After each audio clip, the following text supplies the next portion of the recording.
Hi guys, Andreas, Sonic Mainliner here, and it's been a long time, and this time around it's not going to be one of the usual videos that I do about, records buying and whatnot.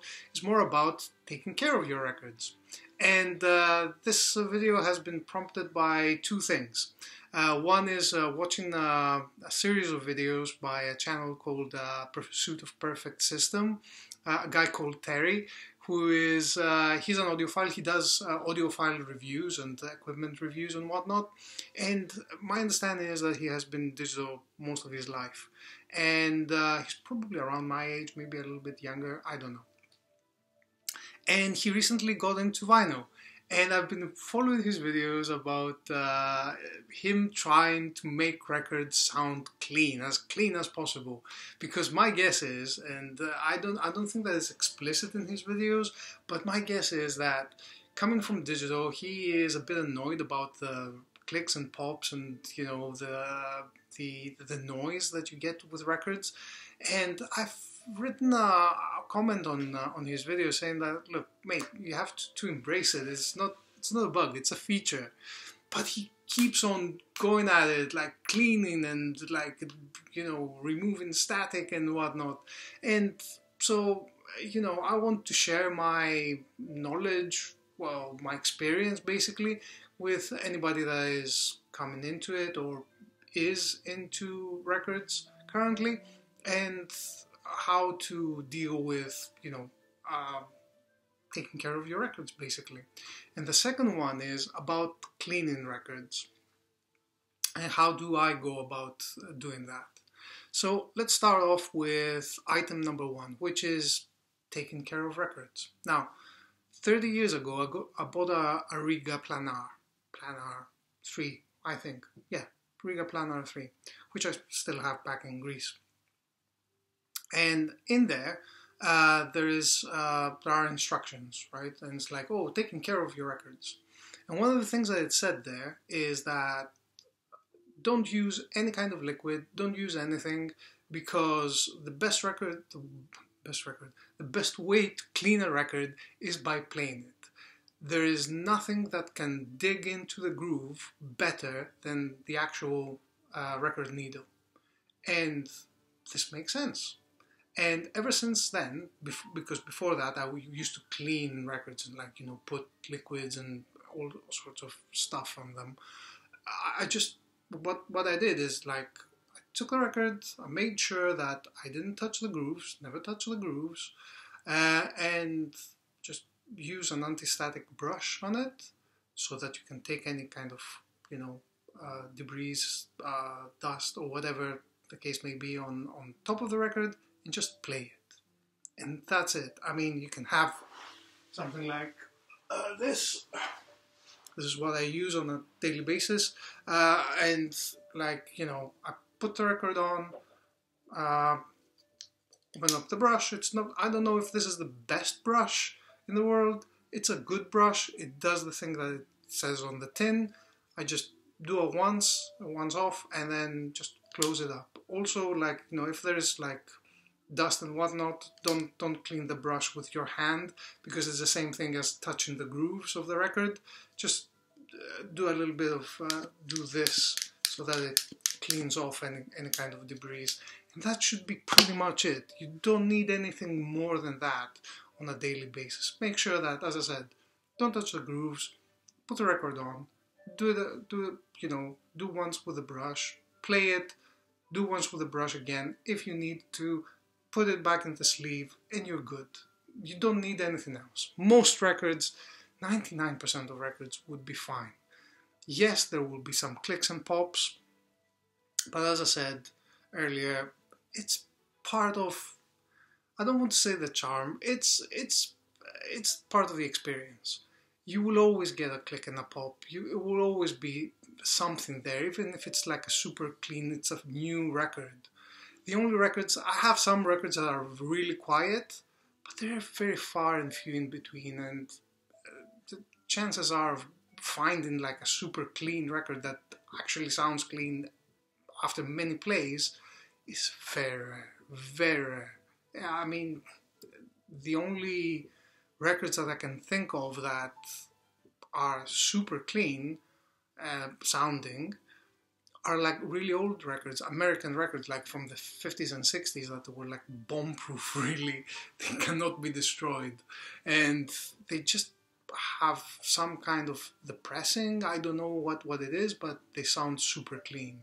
Anything after that is like, yeah, you will get a little bit here and there, and it's just unavoidable. So either embrace it and just live with it because that's how it is, or I don't know, go digital. That's an option. It's always an option. Anyway, the second thing that I was, the second reason why I was prompted to do this video is when you actually have to clean a record. Now, I've been buying, and I haven't stopped buying records. It's just that I've stopped doing videos about, you know, me showing records. But I haven't stopped. I've been buying a lot more used records these days.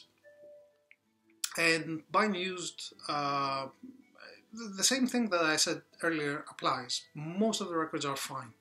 You know, you just dust them off, play them, you're good.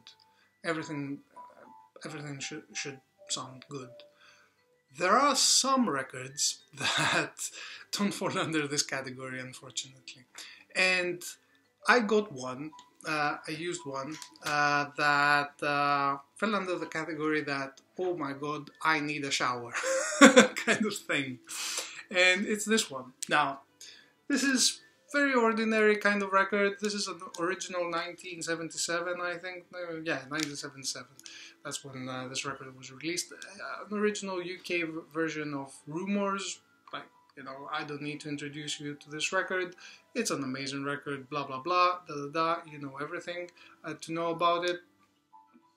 And I got it very cheaply on eBay. There was a good reason why it was cheap. I mean, it's not in a bad condition. It's like a really nice textured sleeve and everything. But yeah, it was like, you know, a cheap record basically. And I put it on to play it, and my reference for this recording was from streaming. And when I played it, it sounded really, really dull. It was a bit scratchy, but not too much. A little bit, but mainly it sounded muffled. And I think that the reason why, excuse me, it sounded muffled is because of the age of the record. So it's an old record. God knows how many people have gone through it. That's one thing. And the second thing is that back in the day, so this is 1977.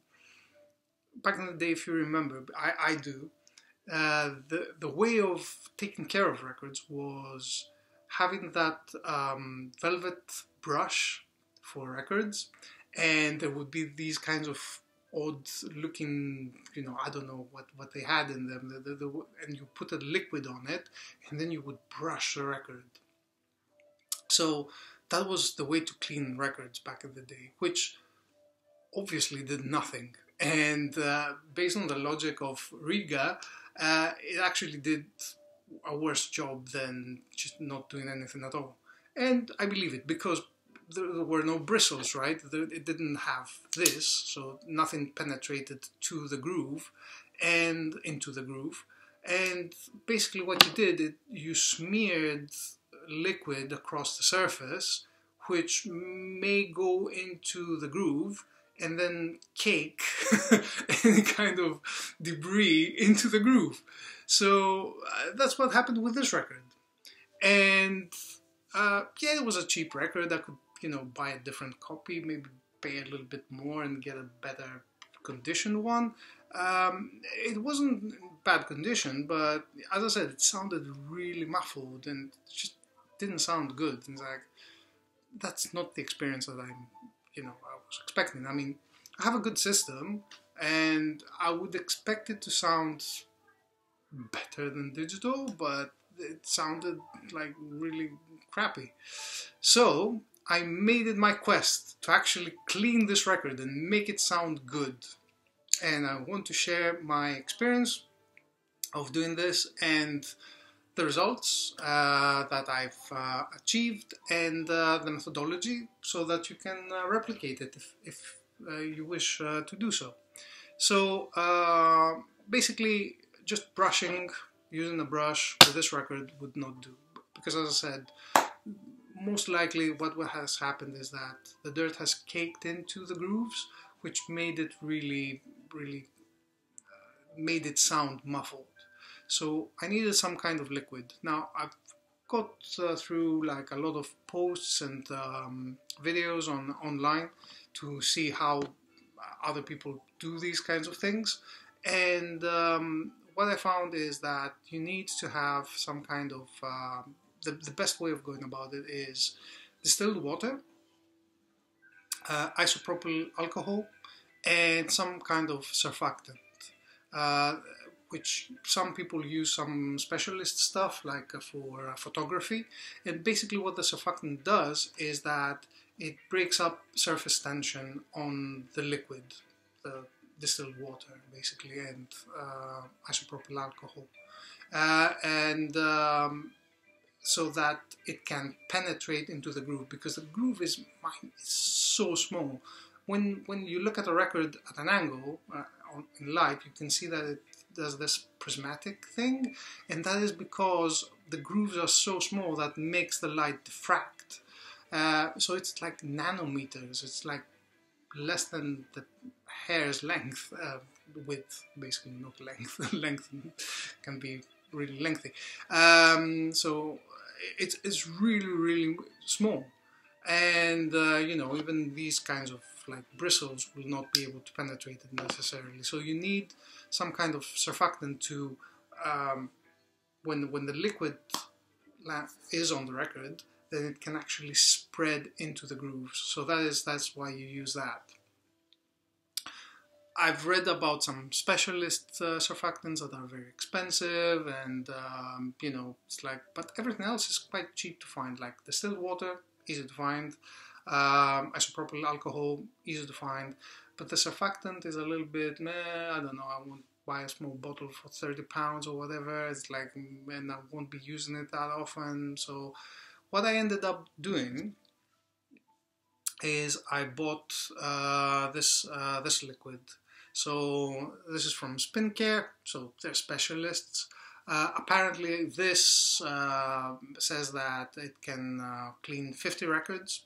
Basically you put in, you use it in Spincare, which is that machine where you have like, you know, a sort of pool of water where you distill water obviously, and you put in like 2 caps of this liquid, and then you turn it, and then you put it on and you dry it and whatnot. So this contains surfactant, it contains isopropyl alcohol, and probably has some distilled water as well. And instead of, you know, buying 3 different things, I just bought this, plus some distilled water and a container to put it in. So I just put in the distilled water in this, put some of the cleaning liquid, and I have my mixture. Now, what do you do with that? So the next bit that you actually need is very ordinary and probably easy to find in household items. Tea towel. Just take a tea towel. You put it on your you know, kitchen surface, or you know, table or whatever. You take the record out and you put it on the tea towel. Then you just spread some of the water across the surface. You know, enough. I would say you don't put so much that it will start running off the grooves and onto the label, but enough to cover the surface, and then you use a brush. Now, in my case, I use you know, a shaving brush, which I don't use anymore, as you can easily tell. But I had it handy, so that is good. It's fairly soft, but it's hard enough. I've seen people mention using brushes for makeup, which is they are a lot thinner and a lot softer than this one. I think that there needs to be some kind of balance between soft bristles and softness and kind of density, because for makeup I think it might be a little bit too soft. You need it to be a little bit you know, sturdy, not sturdy, but you know, it shouldn't be too soft basically, because you want to brush not with a lot of force, but you just brush the liquid across the grooves, clockwise, counterclockwise, and you just make sure that the whole surface is covered with the liquid. And you know, applying a little bit of pressure is not a bad idea, because ideally, or theoretically anyway, these bristles will be able to go into the groove. So, you know, and if there is a spot that is a little bit dirtier from, you know, listening to the record, maybe you can insist on that one a little bit as well. So you do that with a liquid on, and you just, once you've done it, like you've done a few rounds of it, like, you know, clockwise, counterclockwise, you just leave it for like 2-3 minutes to soak, like, you know, with the liquid on. And then what you do, after 2-3 minutes, you take a sponge, just ordinary kitchen sponge, like, you know, you clean your dishes and whatnot. And this is just an ordinary sponge. Make sure that it doesn't, like, you know, it's a new one, it's clean, obviously, because I've never used it in plates, this specific one. And then what you do is you go around clockwise and counterclockwise, applying pressure to sort of make it squeegee clean. This is not a very thick sponge. I mean, it's not very dense, so there might be bits of it that will go into the groove as well, because there are some that are really thick, and that is like, you know, just there is no chance of penetration into the groove there. But it's just an extra thing that, not an extra thing, it's like, it's part of the process. But I think that if it's not very dense, it can actually penetrate into the groove, so that it can pick up anything that is sort of easy to pick up from, any dirt that is easy to pick up from the grooves.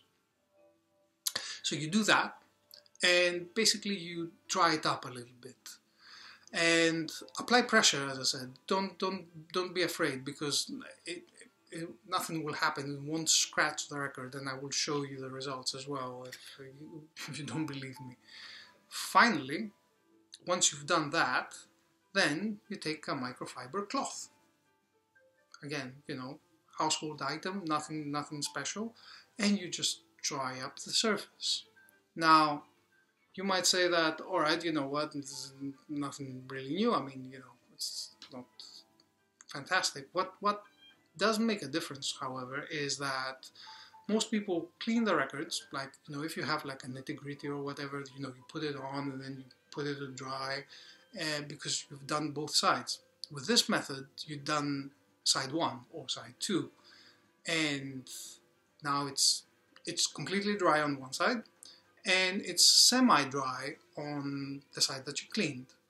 So you take the record and you put it on and you play it straight away. And this is what makes a difference, because any kind of liquid that has managed to penetrate into the groove will be picked up from the needle. And as Riga put it earlier, as I mentioned earlier, that the best way to clean a record is to actually play it, because the needle will go way deeper than any of these things that I've shown up until now. So it will, if it's wet, it will be easy for the needle to pick it up. And this is what I did with this record. I actually had to do it 5 times to get one side clean. Now,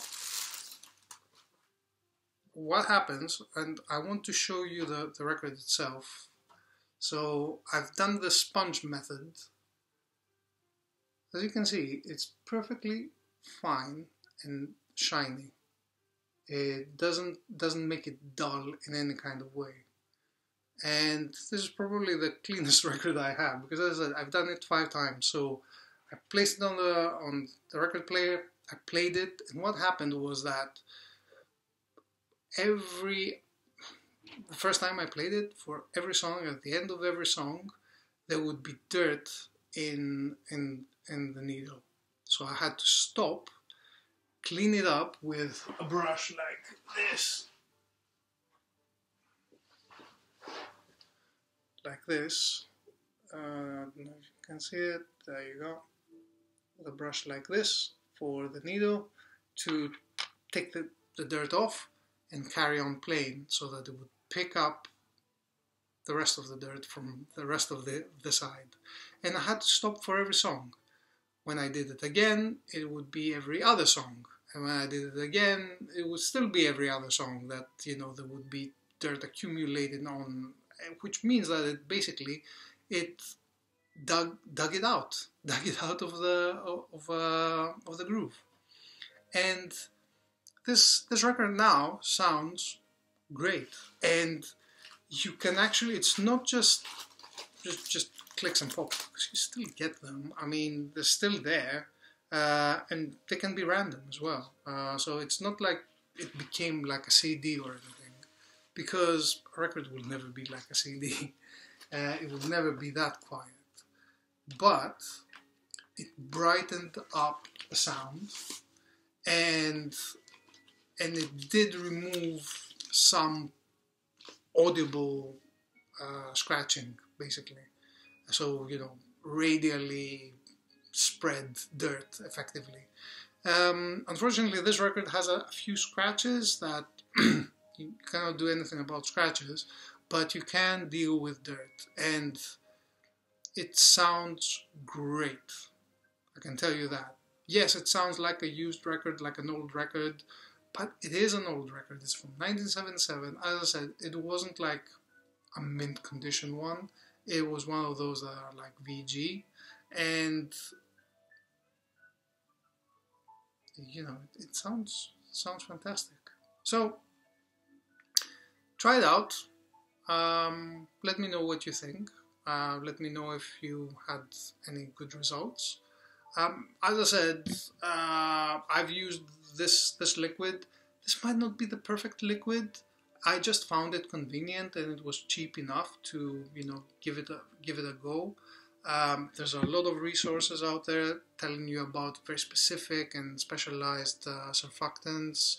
You know, you could maybe use a different brush, or, you know, whatever the case. But this method works 100%.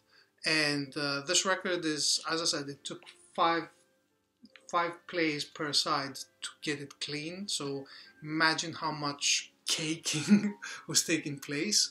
And I've used it in other records that were seemingly alright, but they were old, and they just sounded way better. I haven't tried it in any new records, but I don't do that on new records because they don't need it. As I said, there will be some clicks and pops. If it's a new record, yeah, alright, you just use the brush and you're good. I've used this just on a record, or some records, that definitely needed some deep clean, and I don't have any kind of equipment, and I don't have nitty-gritty because I don't need it, because I have this. And if I were to buy something, I would buy something that is very specialized, like, I don't know, a degritter, but the cost of that is just prohibitive, and I will not be using it so often that would make sense for me. And it wouldn't make sense for most people. It's like an accessory that, it's a luxury accessory. You know what? You know, you have records, you know, money's to spare, and, like, you know, spend £2,000 on a record cleaning machine, which is the best one, admittedly, and probably do a little bit better job than what I've done. Maybe, I don't know, but you can do this for what, 20 pounds maybe, you know, all in, maybe. Anyway, that was that's my video for today. Let me know what you think. Let me know if you tried it, what kind of results you got, and I hope Terry watches this, because, you know, he might stop pursuing the clickless and popless records. Anyway, that's it for today. Hope you're all well, and you know, like, subscribe, leave a comment, do socials. I don't know, whatever. See you around.